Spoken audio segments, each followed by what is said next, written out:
Oh, there's this one point where I don't want to mess up his name, so I'm not gonna say it.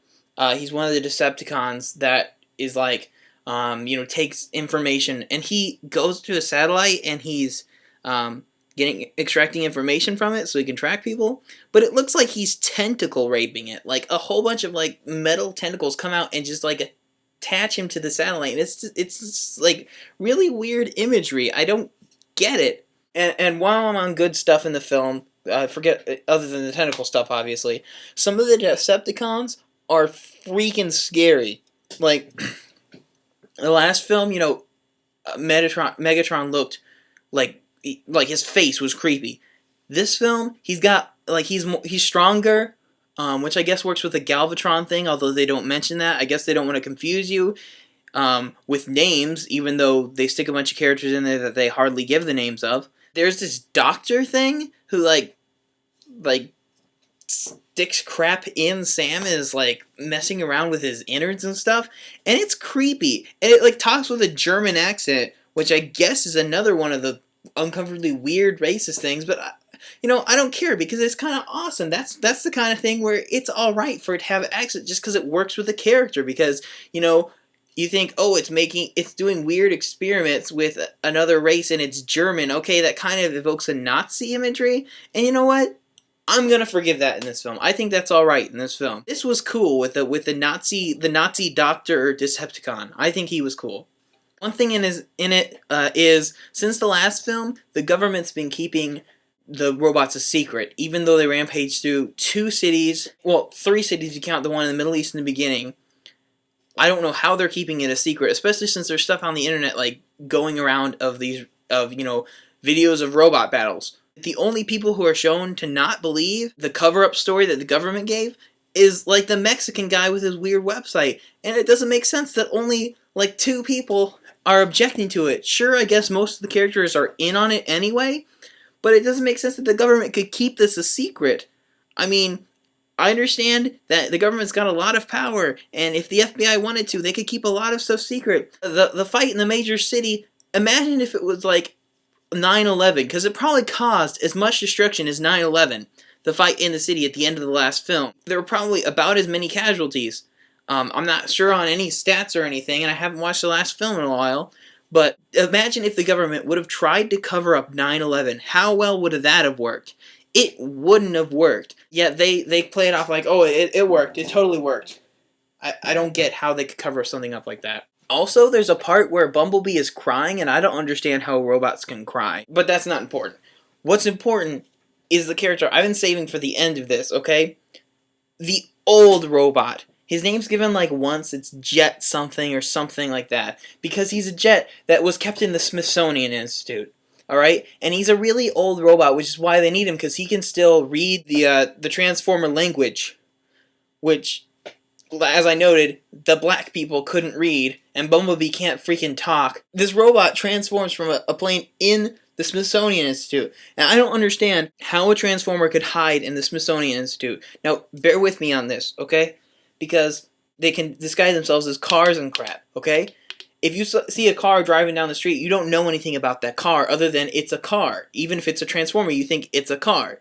It's the Smithsonian Institute, okay? It's going to keep pretty good track of all their exhibits or whatever. It's whatever part of the Smithsonian takes care of. It has like the planes and like the space shuttle and all that stuff. It's like a NASA museum kind of thing. He's in disguise in the Smithsonian Institute, one of the planes, the old planes.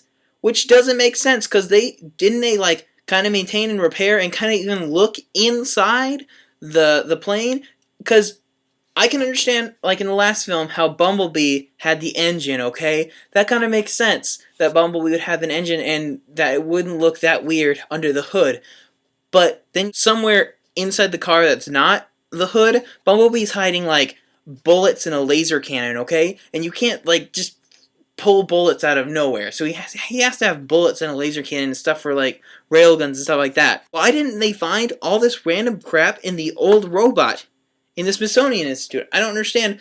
I mean, why didn't some maintenance guy just be like, hey, why does this plane have lasers and bullets and crap like that in it? I mean, I would understand if it was just like plane machinery, but it looks like this has a hinge right here that can. I mean, if you could study a transformer in its transformed form, then you could be able to figure out that it can transform. I mean, it's not that good where you can't see, oh yeah, obviously this can unhinge and make a leg. I mean, take one of the toys.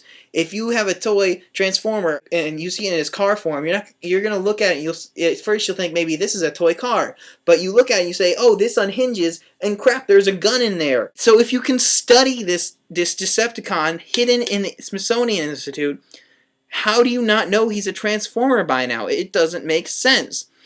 Anyway, I don't get why it's an old robot. I can understand he's running out of Enertron or something like that, but he's got a crutch. He's talking like an old person. He's like, he's supposed to be rusty and crap, and there's like rust falling from him. But why is he rusty? He's in the Smithsonian Institute, one of the greatest museums in the world, which should be taking enough care of him that he's not rusting up like that. But the number one thing that annoyed me about this film, at midnight, I wasn't like, oh my gosh, I want to see Transformers so much, but I was like, hey, it's something to do, and I might as well go to a midnight premiere. I go out to my car, and someone jacked my radio and CD player in my car, which is kind of a crappy car, but still, that they jacked my radio is a big deal. I mean, I go out there and someone just jacked my radio in the middle of the parking lot. I understand it's in the middle of the night. That really upsets me that people would do that. And this has nothing to do with the film, but I just get really upset when people do that kind of stuff. Why would you just go and jack someone's radio? That's just retarded. I don't understand why you would do that. If my car was a Transformer, it really could have prevented that, because, they would have been like, oh, I'm going to steal this radio, and the car would be like, I don't think you're going to do that, sucker, because they'd probably be another black robot, because there are just so many of them, of course. And they'd be like, oh man, what the heck's happening? And it'd be like, bam, bam, bam, shoot you with my secret bullets that no one discovered inside the car. And I'd be like, crap, I just got beat by this car Transformer. I was kind of in a Transformer mood going out of it. Sure, I had a lot of complaints, but this movie wasn't terrible. It was kind of bad. It wasn't, really good, because it wasn't, really good, but it wasn't terrible. But then I come out of this, and someone jacked my radio, and I don't understand why someone jacked my radio. It made me really upset. Anyway, to conclude, this film is alright. If you like stuff blowing up and lots of robots, then you'll like it. If you just ignore the groaning humor and the, some of the racist weird things, then you can enjoy this film. It's not something that I would buy on DVD, but it was worth the $4.50 that I paid to go and see the movie at midnight. I mean, I'll give it that. And it wasn't completely terrible. It was a lot worse than the last film.